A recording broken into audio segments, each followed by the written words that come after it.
All right, don't mind the kids in the background enjoying the nice weather. But so I got the P0711 code, trans temp sensor A range issue. That would be the temp sensor. Here's the harness, shift solenoid connectors, blah blah. The harness did end up being the issue for this situation. I test drove the truck. It is climbing steadily, stays pretty steady at a 180-ish range. I think if I did more highway driving or towing, it would hit the 190. This is the fluid I put in. The reason for this whole fiasco with that code and stuff, what I saw was the sensor was always 30 low. So when I bought my truck, it was at 160 degrees on the trans temp. I was like, wow, that's really low, but cool, it was good. And it stayed at a 160, so I didn't really question anything. Then all of a sudden I got the engine light, the P0711 code, and that led to, you know, obviously me digging into this. So then I watched the trans temp and I was like, holy crap, it's moving around. It was like fluctuating 10, 20 degrees, and it never would go above 160. So then I did some reading, and a lot of people see that it's 30 low and does have the fluctuations and stuff. Sometimes they just fail to where they stay at a solid reading or don't read at all, and that might be more wiring related, I would assume. I'm thinking with the sensor kind of flakiness, that's why I saw the jumping around. But this harness did fix it.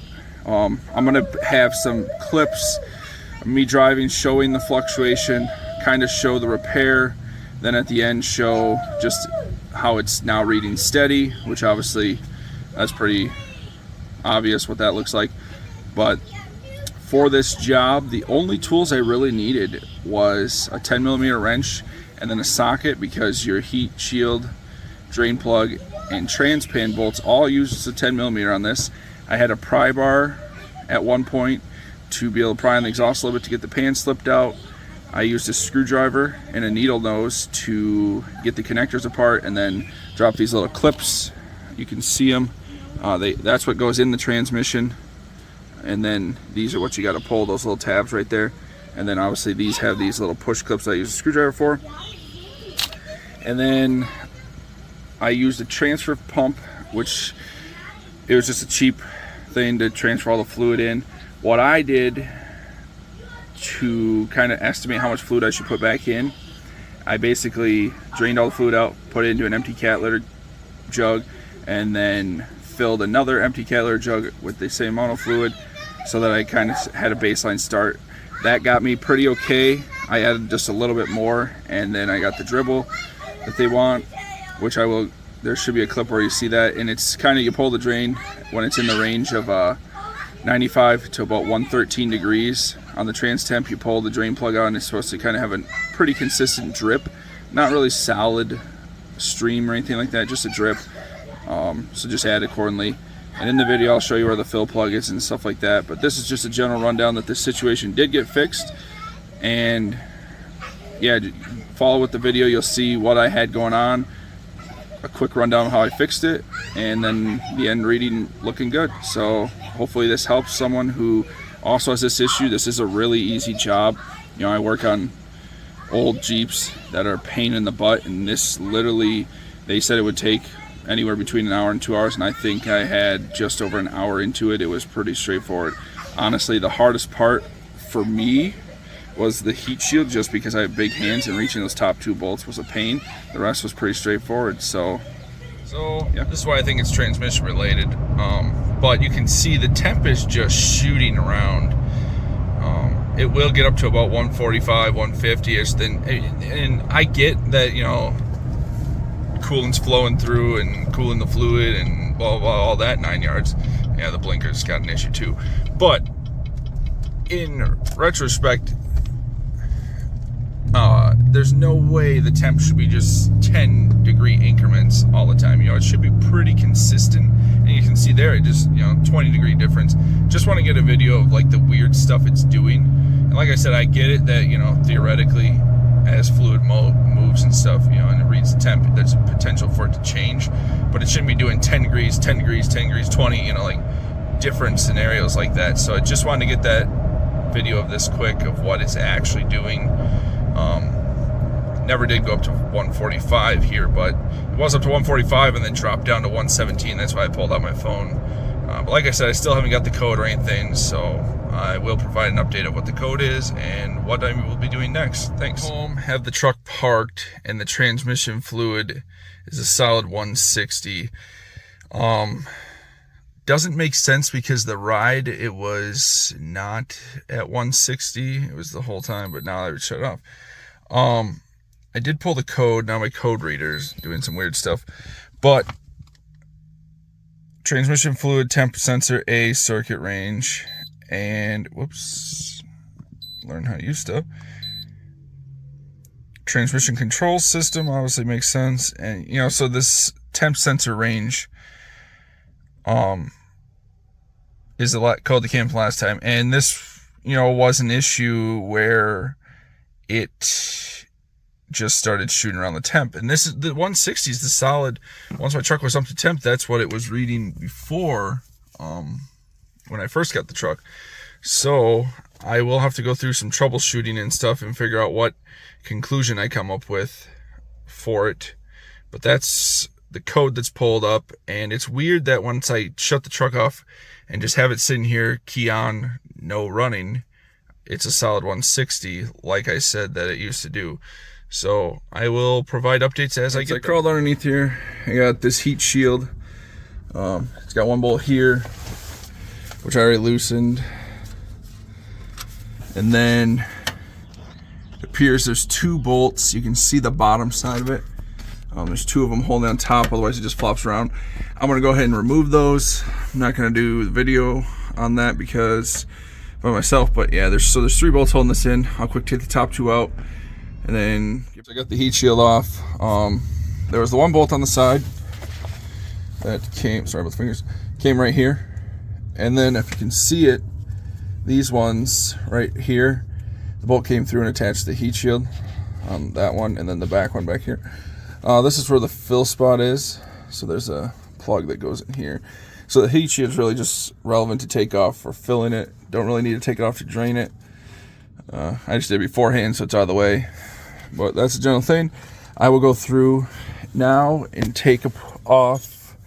They should be, yeah, they're all 10 millimeters, so there's some on the front sides and everything. So I'll go ahead and take those out and get it drain, pull the drain plug that's over here. That's also where we'll check the fill. But yeah, I'll go through, take the plug out, and then take these out and get the pan dropped, and as it's draining, I'll get it back on the video, show what's going on. All right, so I have it draining. I popped the front bolts out. I only have one on the side and then all the ones in the back to like kind of drain extra. Made a little bit of a mess because I took one too many out, so I left that one there so it doesn't drain whatever. I don't have a big enough drain pan, so that's my biggest issue. I'm gonna let that drain a little bit. The fluid is mostly red. It's a little darkened, but I think when I bought the truck the last time there was a trans flush done was probably like 40,000 miles ago. So, you know, I'm not expecting crystal red, but it's really good red. I mean, I wouldn't be concerned with this. Doesn't look like it's darkened from, you know, metal or anything like that. So that's nice. My question was, you know, with the temp jumping around like that, how that affects the shifting of the transmission, what it does do to the temp, the fluid, you know, wear wise, because you're inconsistent reading. I don't know how important that is. I mean, I know it's obviously important, but so that's why I kind of jumped on this project, parked my truck and stuff. But got this drained. I can see it settling down a little bit, so I'm probably gonna get it drained more. Once I get the pan down, you know, I'll hop back on and get a video going. Like I said, I'm working on myself. I think from what I've seen, sometimes you have to put a pry bar here on the exhaust and pry that down to get the pan out. We're going to see. It kind of looks like it has a pretty good amount of clearance, but we'll find out, and I'll let you know if I have to pry on there or not. But yeah, it looks to slow down on the draining, so I'm going to try to get the pan out, and then we'll see what's going on in there. First things first, I did have to pry down on the exhaust a little bit to get the pan passed.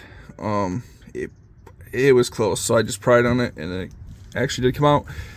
So for the harness, there's 6 connectors here. You gotta take apart. The light colors are next to each other, so later you'll see when you put in the new one, that'll help you remember where they go. Then you got this big one here with a pull down tab. There's 3 over here, similar to these, just a different, but they're over here for the shift solenoids, I want to say. Could be wrong on that. Yeah, probably. One's probably for reverse, and then, yeah, being 8-speed, these are probably common shift solenoids, and then you got probably your main, I don't know, I'm not an expert, but I'm assuming that those are all for shift solenoids. And then got a big one over here. This one actually has a safety tab, so we'll have to pull it down to pull the connector out. But otherwise, that's all it is for connectors. And then it's got these tabs right here that you can squeeze with a needle nose, and that'll actually drop the harness down. I'll try to set the phone down and kind of show what I'm doing briefly from a distance. But yeah, it should be pretty straightforward. So, okay, it looks like the phone did set down pretty okay. So I guess we'll start with these. They got a little tab here. You push it and you can pull them out. Kind of came out pretty easy. I'm not really sure if you can see what I'm doing. But yeah, there's a tab you push. So once you push the tab, it comes out pretty straightforward. Like I said, just it's not so big of a deal to worry about where the orientation of it, as long as you remember the light colors are next to each other. That will kind of help towards the end. And there's, when you plug them in, they're self-explanatory. They only go one way. So I gets those. This one has a thing you pull down, and then that actually pulls out this way. Yep, so that pulled out. Then for these ones, same thing, just a little bit harder to get to. Oh, it dripped right in my eye, almost. But same thing, pulls out. And then over here, trying to figure out how to do this. First time doing this job actually, so I'm not an expert, but I have a general idea. Sneak over here, not get dripped on in the eye. Should probably wear safety glasses or something. Would recommend that. But got that. And oh, it's at the bottom. So that one's at the bottom. Just kind of find where the tabs are, and they pull out pretty easy. Yeah. Then you towel after this is done. Then this one, like I said, it's got a safety tab. So if you pull this down, you'll hear it click, and then it should be able to push and pull out. That's all it is there. And it's got this Christmas tree nut, I think they call it. That pulled out. Okay, so we can set that down. It's dripping all over my face. It's so great. But anyways, so then you press in these tabs. That'll pull right down, if you can see that. Next time I do this, I'm totally gonna wear safety glasses or a shield, or clean up the mess. But yeah, there's 3 of these tabs. I don't know which one will be better to get this to actually come down. So that one came down, and then they kind of all face the same way. You just gotta find the 2 tabs that squeeze together. We'll pry on this, maybe. Kind of covered in trans fluid, so it's liking to not do what it's supposed to do. But these ones are this way. Almost.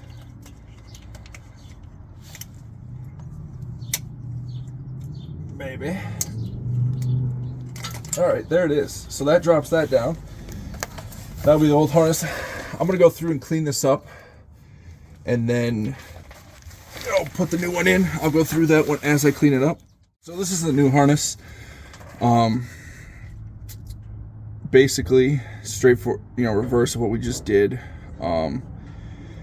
They did, when I went to the dealership, they did change the part number, so I'll make sure to try to put that in the description if you have the transmissions that have the 2-piece harness, not the 1-piece harness. Because the 1-piece harness, you'd have to actually take the valve body down. But yeah, this is just the part of the 2-piece, so we can go ahead, and there's actually spots where you pop this in. And you can kind of feel them click when you put them in. So that gets that. This will be this main one here. And once you push this down, you can feel the connector pulling the rest of the way. So it's kind of reassuring. If you can see, that's the safety tab that you have to pull down when you do release the other one. So I'll plug that in. You'll hear it pop. Push your safety tab in. Now it can't come out. Get the Christmas tree nut pushed in. Make sure that that's good to go. Not gonna hit on anything. Looks pretty good to me. Now here's where it comes. I remembered They said the light colors go next to each other, but actually now that I see it, there's clear and gray and stuff. So we got white, purple,